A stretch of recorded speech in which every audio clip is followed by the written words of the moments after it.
این ملک چرا آدم هوشیار ندارد؟ یا هست به غفلت دل بیدار ندارد؟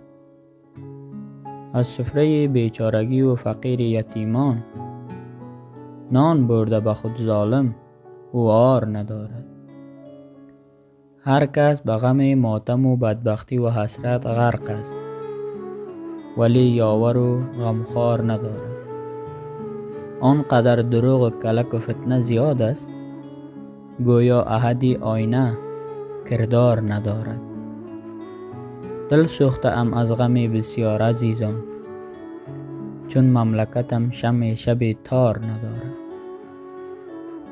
هر بار شکستند پر و بال وطنم را، این بار دیگر طاقت آزار ندارد.